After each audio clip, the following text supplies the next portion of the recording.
प्यारे बच्चों, स्वागत है आप सभी का। हम लोग पढ़ रहे हैं बीएससी थर्ड ईयर की 6th सेम की एटॉमिक एंड लेजर फिजिक्स और आज हमारा 5th लेक्चर है।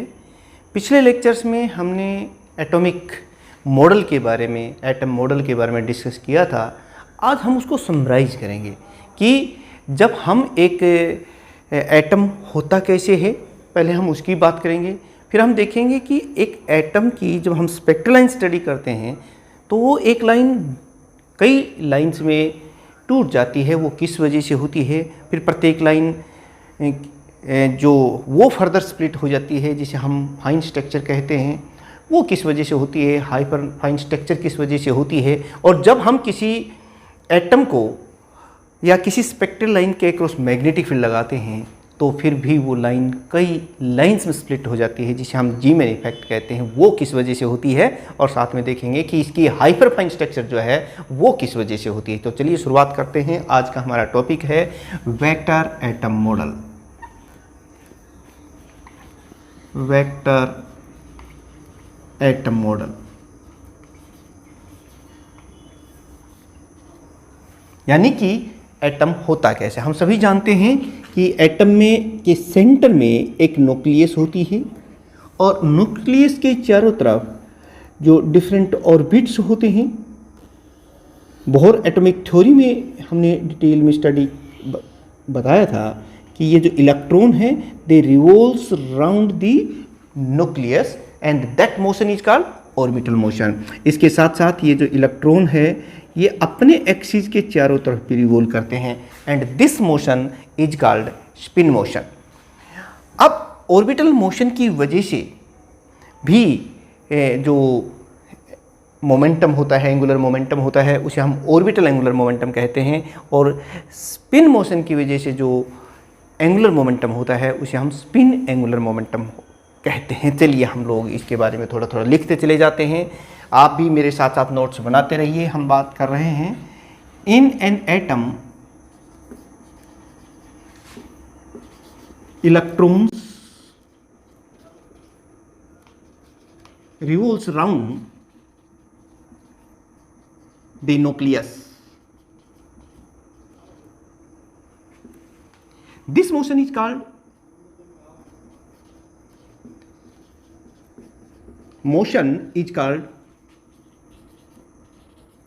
orbital motion. The angular momentum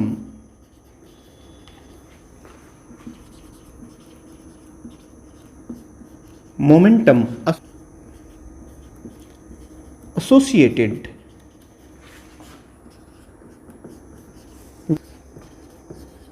orbital motion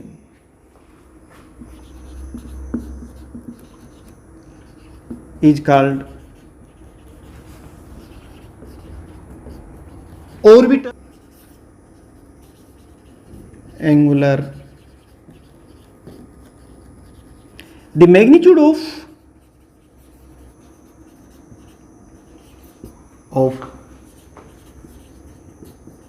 orbital angular momentum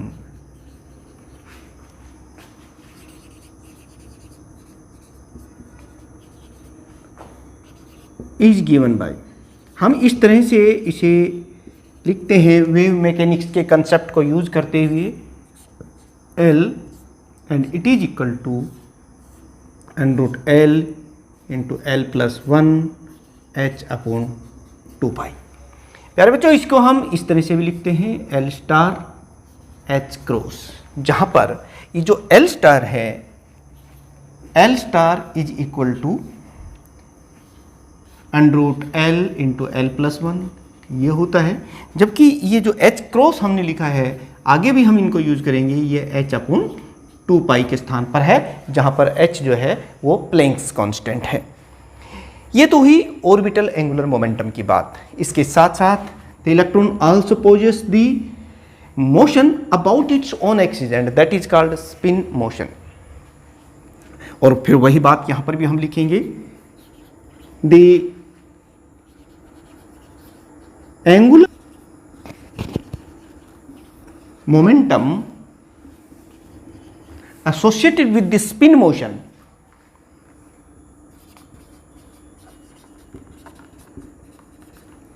with spin motion is called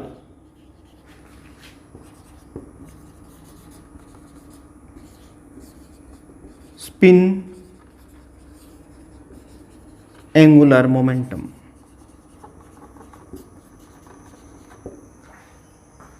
अच्छा, इसके साथ साथ एक और बात, ये तो हुई हमने इसका मैग्नीट्यूड निकाल लिया। The magnitude of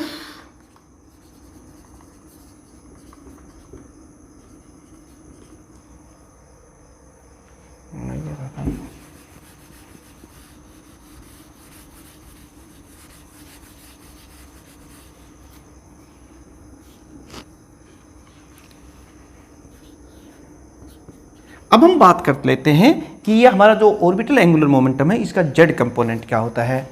its Z component is given by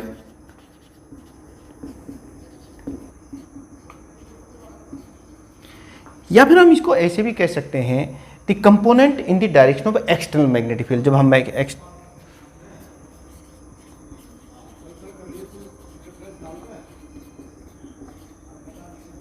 in direction of external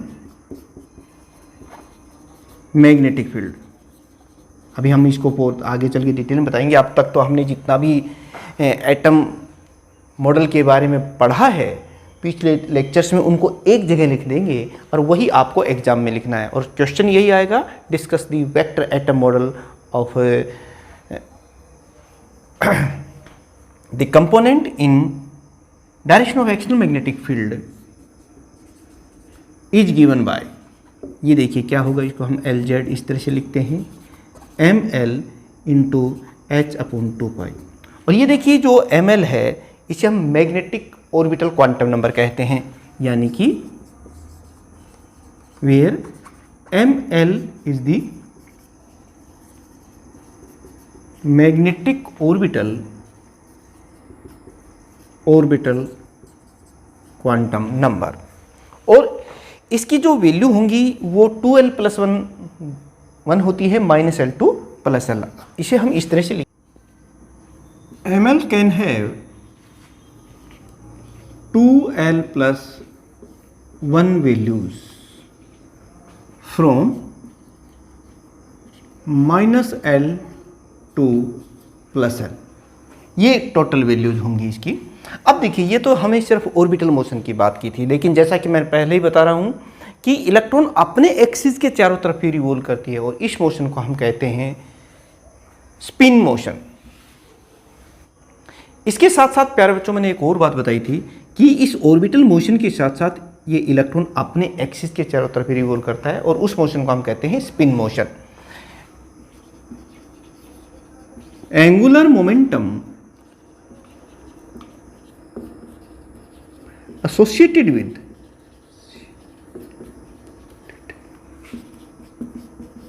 spin motion is called, इसकी वजह से भी कुछ एंगुलर मोमेंटम होगा और वो कितना होगा,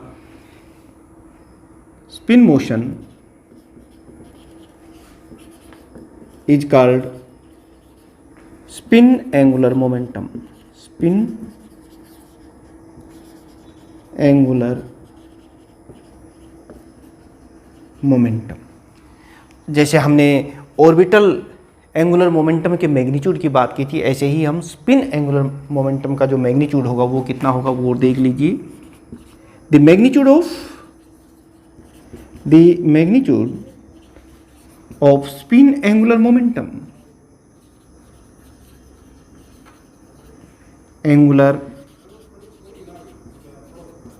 मोमेंटम इज गिवन बाय, इसे हम लिखते हैं, आप देखिए इसके मैग्नीट्यूड की हम बात कर रहे हैं और ये इसको इसी तरीके से वेव मैकेनिक्स का कॉन्सेप्ट यूज़ करते हुए पहले मैं बता चुका हूँ, जस्ट हम उसको समराइज कर रहे हैं इस लेक्चर में। अगर हमसे ये पूछा जाता है कि discuss the vector atom model in detail, तो हमें सब कुछ थोड़ा थोड़ा उसमें बताना है और इसको हम इस तरह से लिख देंगे h/2 पाई। और इसे हम इस तरह से भी लिखते हैं, ये जो है इसे S* लिख देते हैं और इसको H क्रॉस।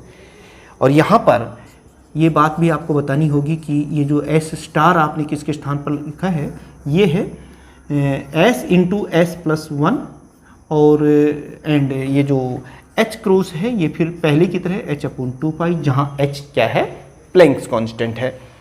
और इसका भी जो जेड कंपोनेंट होता है, जिसे हम कहते हैं component direction of external magnetic field, जब हम एक्सटर्नल मैग्नेटिक फील्ड लगाते हैं तो इस का जो जेड कंपोनेंट कहलाता है वो, और उसकी क्या वैल्यू होती है इसी की तरह वो भी हम, it's Z component is given by,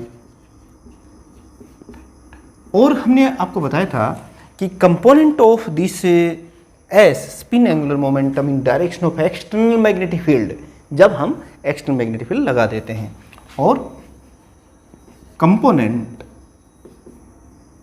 in direction of external magnetic field,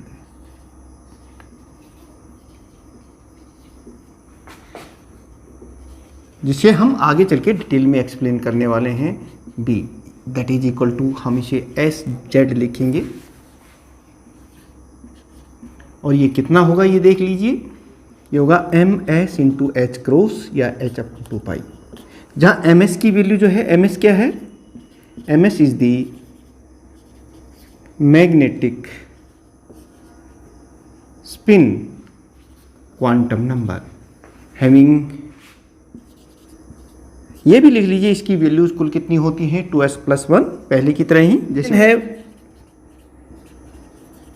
values from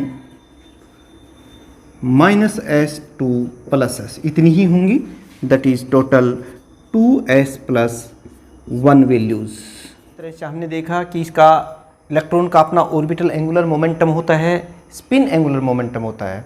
अब इसकी वजह से भी मैग्नेटिक मोमेंट डेवलप होता है, ऑर्बिटल मोशन की वजह से भी, और स्पिन मोशन की वजह से भी मैग्नेटिक मोमेंट डेवलप होता है।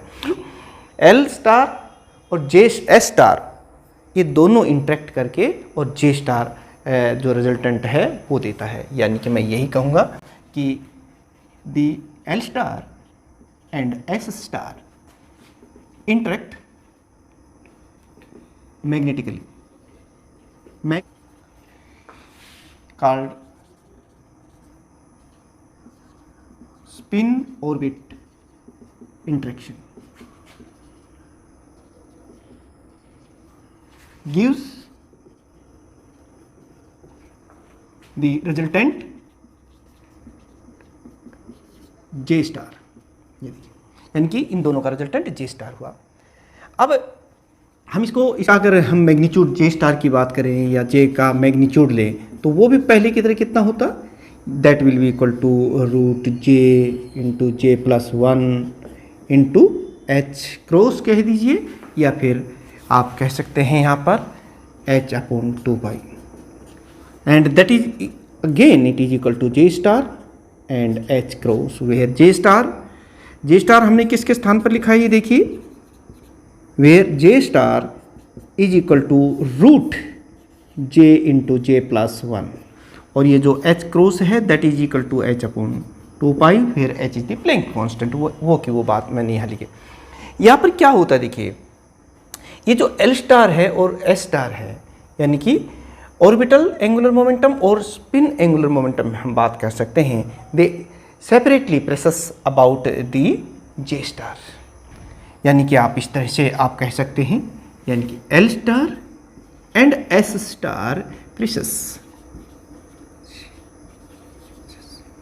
About the resultant J star like this, इस तरह से ये मॉडल होता है। इसको हम बहुत ज़्यादा आगे चल के डिटेल में समझाने वाले हैं। ये तो जैसे जे स्टार है, रिजल्टेंट है, ये कैसे होता है ये देखिए, ये हमारा एल स्टार है और it presses about the J star, ये सेपरेटली एल स्टार के अराउंड प्रेसेस कर रहा है। ठीक ऐसे ही ये देखिए, ये थीटा एंगल है, और यहाँ पर हम बात करेंगे कि ये एस स्टार है, और ये जो एस स्टार है it precesses separately about the resultant J star. इन दोनों का रिजल्टेंट जे स्टार है। जब आगे चल के इस तरह से हम बात करेंगे तो जे स्टार डिटेल में हम आपको समझाएंगे, यानी कि L star and S star interact magnetically, मैंने पहले कहा, इसे हम कहते हैं स्पिन ऑर्बिट इंटरेक्शन।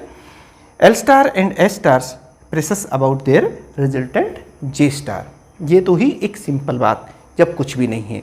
लेकिन ज़रा देखिए कि जब हम एक्सटर्नल मैग्नेटिक फील्ड लगाते हैं तो ये एल स्टार और एस स्टार ये तो अपने इस रिजल्टेंट जे स्टार के अराउंड ही प्रेसेस करते हैं, लेकिन ये जे स्टार जो है ये उस एक्सटर्नल मैग्नेटिक फील्ड के अराउंड प्रेसेस करने लग जाता है, जिसकी वजह से जो स्प्लिटिंग होती है स्पेक्ट्रल लाइन वगैरह, जिसको हम आगे चल के एक्सप्लेन करेंगे। अभी मैं इनके बारे में यहाँ आपको कंफ्यूज नहीं करना चाहता, तो चलिए हम उसको लिखते हैं। अब बीच बीच में जो है यहाँ पर स्क्रीनशॉट लेते रहें।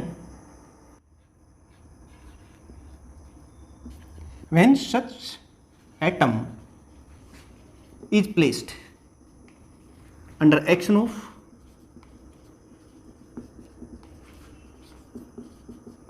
external magnetic field,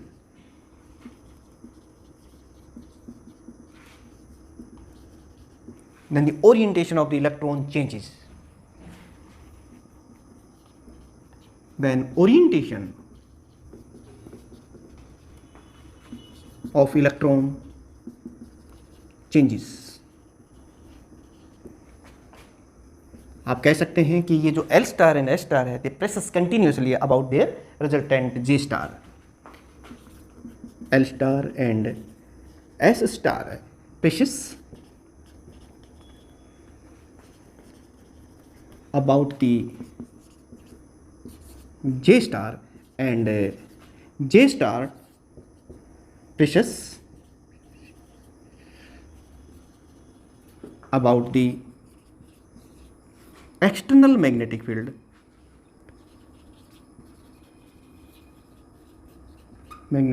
जो हमने अप्लाई किया था उसके अक्रॉस। इसको हम एक्सटर्नल मैग्नेटिक फील्ड ले लेते हैं। अब ये क्या होता है, ये देखिए, ये है हमारा जे star, this is the resultant J star and it presses about the direction of external magnetic field। आप इसको इस तरह से, और ये J स्टार जो है ये रिजल्टेंट है किसकी, ये देखिए ये है L स्टार, और ये तो अभी भी अपने इस J स्टार के सराउंडिंग्स में प्रेसेस कर रहा है। ठीक ऐसे ही ये है हमारा S स्टार, स्पिन कंपोनेंट जो है वो है, एंड ये भी it also presses about their resultant. इस तरह की वेक्टर एटम मॉडल होता है, यानी कि वेक्टर में कुछ इस तरह का होता है। और इस तरह के चाहे हम स्पिन मोशन की बात करें जो हमारे फाइन स्ट्रक्चर को एक्सप्लेन करेगा, और डिफरेंट कंपोनेंट एक स्पेक्ट्रल लाइन क्यों स्प्लिट होती है उसके बारे में पता चलता है। और जब मैग्नेटिक फील्ड अप्लाई करते हैं तो एक लाइन फर्दर कई लाइंस में स्प्लिट हो जाती है, जिसे हम जीमैन इफेक्ट कहते हैं। इन सब बातों को, इन सब इफेक्ट्स को हमारा वेक्टर एटम मॉडल जो है कंप्लीटली एक्सप्लेन कर देता है।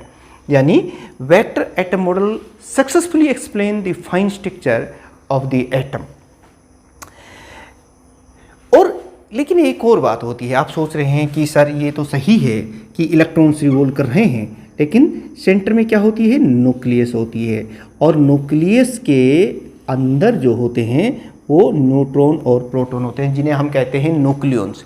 ये न्यूक्लियॉन्स भी रेस्ट में नहीं होते हैं, ये भी मोशन कर रहे होते हैं, और इन्हें हम न्यूक्लियॉन्स के मोशन को इसी तरीके से अगर हम कंसीडर करें, ये भी अपने एक्सिस के चारों तरफ रिवॉल्व करते हैं। तो अगर हम उनके इफ़ेक्ट को भी कंसीडर कर लें, न्यूक्लियर मैग्नेटिक मोमेंट को भी कंसीडर कर लें, तो फिर हम सक्सेसफुली जो हाइपरफाइन स्ट्रक्चर है एटम की उसको भी एक्सप्लेन कर सकते हैं। खैर, मैंने आज इसमें आपको बहुत कुछ नहीं बताना चाहता, जो कुछ भी हमने प्रीवियस लेक्चर्स में बताया है जस्ट उनको एक बार लिखा है कि अगर आपको 2 या 3 नंबर में आपसे पूछा जाता है कि डिस्कस वेक्टर एटम मॉडल, तो फिर इतना लिखना है भाई। हमें वहाँ पर इलेक्ट्रॉन के स्पिन मोशन की भी बात करेंगे, इलेक्ट्रॉन के ऑर्बिटल मोशन की भी बात करेंगे, और जब हम मैग्नेटिक फील्ड अप्लाई करते हैं तो क्यों वो एक लाइन जो है कई लाइंस में स्प्लिट हो जाती है, उसकी भी बात करेंगे। हाइपरफाइन स्ट्रक्चर क्या होती है, फाइन स्ट्रक्चर के बाद उसमें हम न्यूक्लियॉन्स के मोशन का भी यहाँ इन्वॉल्वमेंट दिखानी होती है। ये सारा कुछ बता दिया और यही आपको लिखना है। हमारे 2 चैनल्स हैं, एक आईसी सर फिजिक्स और दूसरा फिजिक्स बाई आईसी सर। इन दोनों चैनल्स को आप सब्सक्राइब कर लीजिए और अपने बेल आइकन को प्रेस करके रखिए ताकि समय पर आपको नोटिफिकेशन मिल जाए और अपने लेक्चर्स को मिस ना करें। तब मिलते हैं नेक्स्ट एक इम्पोर्टेंट लेक्चर के साथ। तब तक आप सभी स्टूडेंट्स का थैंक यू वेरी मच।